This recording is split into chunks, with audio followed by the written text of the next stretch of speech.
ọdún ire wọlé ọdún ire wọlé ọdún ire wọlé ọdún ire wọlé ìgbà ọdún kan ní ọdún ire wọlé kórèdé ṣọdún kórèdé ṣọdún Mayiegun kórèdé ṣọdún kórèdé ṣọdún ìgbà ọdún kan ní kórèdé ṣọdún. bágogo bá balẹ̀ àrò kangókangó bákèǹgbé bá balẹ̀ adúdùgbẹ̀dùgbẹ̀ bẹ́ẹ̀ bá mìírin iṣẹ́ gbóhùn irin ni àfirùngbọ̀n yẹ̀ ó kẹ́ bí àgbà mùsùlùmí àjànàkú kọjá àwòmójúnù bọ́dún bá ti dé orógbó àgbó bọ́dún bá ti dé oṣù wàhálà pérégede ẹni Èdùmàrè bá fún lóore ọ̀fẹ́ láti yípo ọdún ó yẹ kó dúpẹ́ fún áìdù lókè. Ọ̀túnba Aderemi Lamidi, happy birthday to you. Mo kí yín ẹ kú oríire, kì í ṣe mímọ̀ ṣe àbí àìmọ̀ ṣe yín ló ṣe yín kù dọ́jọ́ òní, àánú Elédùmarè ọba alágbára ni.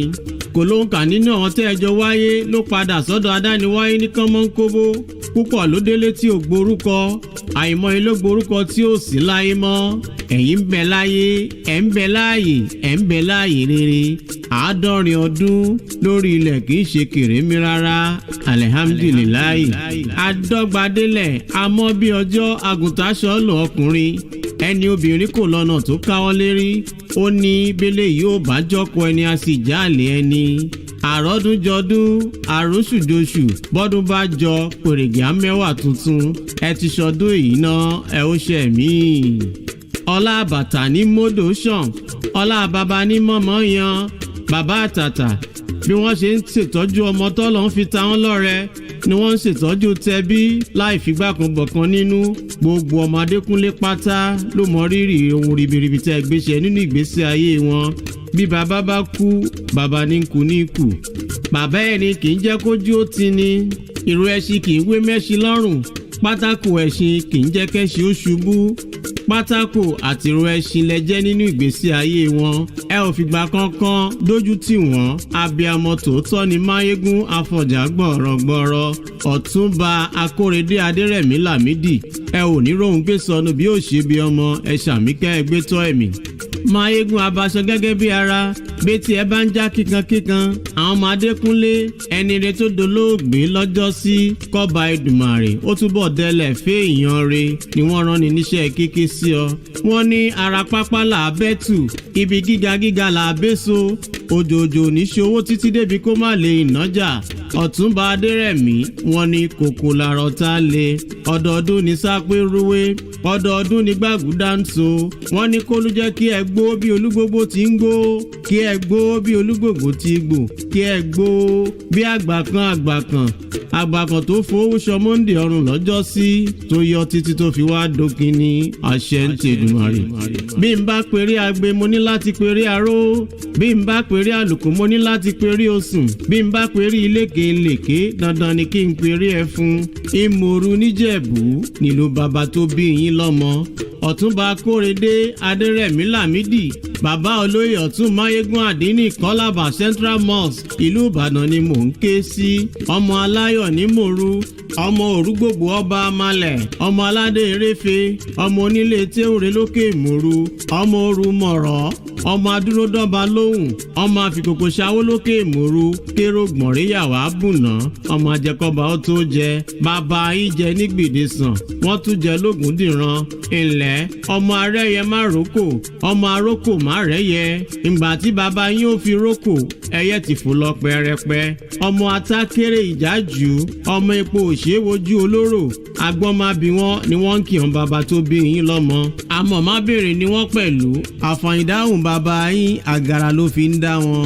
Ilẹ̀ ọmọ bá díẹ̀ bá kú atalà ń lọ lókè máa pò, ọmọ ajé túmọ̀ bí amẹ̀tọ́mẹ̀yẹ.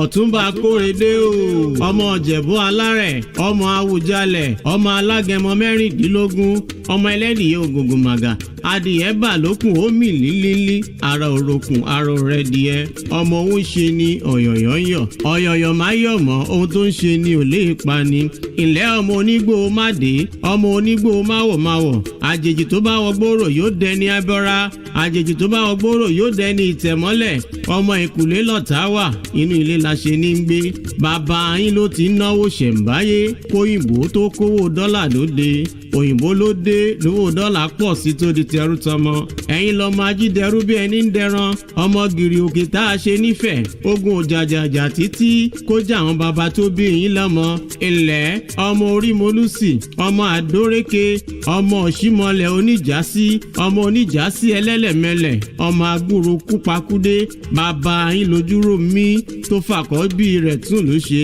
ìwọ lọmọ olúfowó rẹ̀ ṣe tirẹ̀ ṣẹ ọmọ onígbó àdásùre òrìṣà jẹ́ ń dàbí onílé yìí ni wọ́n fi ń sọ pé ìtọ̀ jẹ̀bú owó kẹlẹ̀bẹ̀ jẹ̀bú owó ìgbẹ́ jẹ̀bú owó ìtọ̀ jẹ̀bú owó náà ni dúdú àti pupa jẹ̀bú ń kọ́ kúńkúṣì ní gbogbo wọn tó fi dórí kékeré àtàgbà jẹ̀bú gbogbo jẹ̀bú tí mo mọ̀ pátá ni wọ́n lówó lọ́wọ́ ìjẹ̀bú ọmọ èrè nìwà ẹyẹ méjì kì í jàṣà ọlágòkè ńlẹ̀mí ń jẹ́ fádípẹ̀ lórúkọ bàbá mi àfirùngbọ̀n yọ̀ọ́kẹ́ bí àgbà mùsùlùmí dúdú parí ọlá dúdú parí ọlà dúdú parí ìmọ̀ dúdú parí òye dúdú tí mo dúdú kì í ṣe tọgùn rárá ọba Èdùmàrè ló fún mi lẹ́wà náà. ọdún ire wọlé ọdún ire wọlé ọdún ire wọlé ọdún ire wọlé ìgbà ọdún kan ní ọdún ire wọlé kórèdé ṣọdún kórèdé ṣọdún Mayiegun kórèdé ṣọdún kórèdé ṣọdún ìgbà ọdún kan ní kórèdé ṣọdún.